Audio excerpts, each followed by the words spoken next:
Hello friends, our topic is Krebs cycle. The first step is condensation.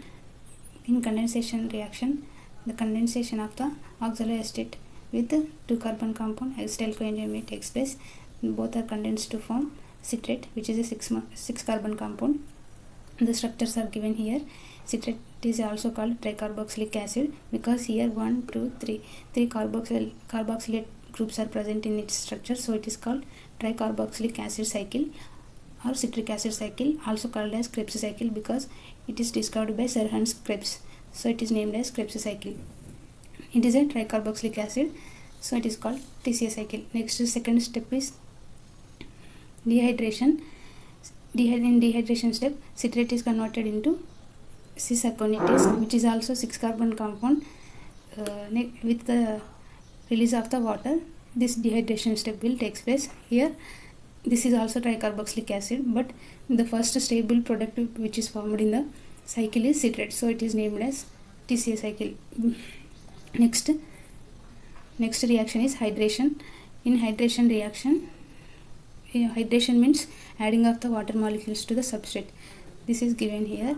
This cis-aconitate structure is here. This cis-aconitate is converted into isocitrate by dehydration process. It is also 6 carbon compound.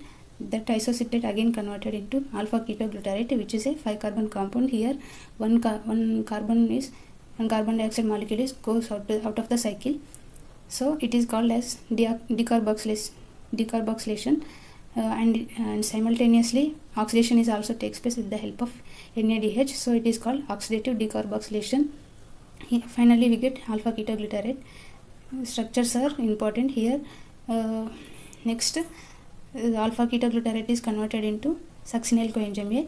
With the again oxidation process takes place with the release of carbon dioxide.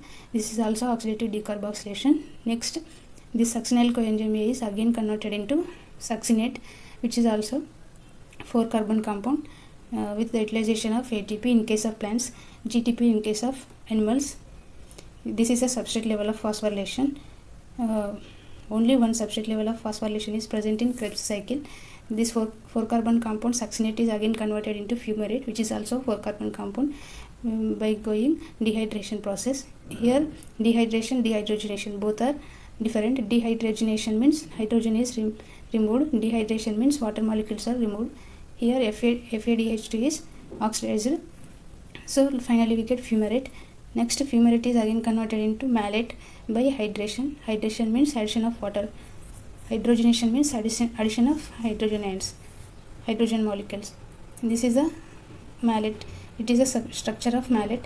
This malate is again converted into oxaloacetate, which is also 4 carbon compound by going dehydrogenation process with the removal of one hydrogen molecule.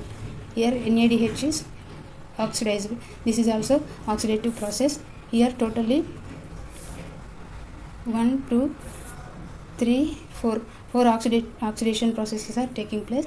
So but in that 4, in 3 places only we are using NADH. In 1 place, that is in this step, we are using FADH. Balance the sheet of net gain of ATP in the Krebs cycle is here. 1 acetyl coenzyme A.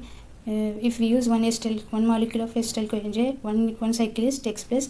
So we are having 2 molecules of acetyl coenzyme A. So we have to go 2 cycles. Here 3 NADH are produced by 3 oxidative processes and 1 FADH is produced, and 1 ATP by substrate level of phosphorylation is produced. This is 1 NADH is one NADH will give 2.5 ATPs. 3 into 2.5 7.5, and 1 FADH will give 1.5 ATPs. Here 1 into 1.5 plus 1 ATP. Total for one cycle we get 10 ATPs. For 2 cycles we get 20 ATPs. This is the net gain of Krebs cycle. By this it completed the Krebs cycle. Hope you like the video. If you like the video, please subscribe to my channel.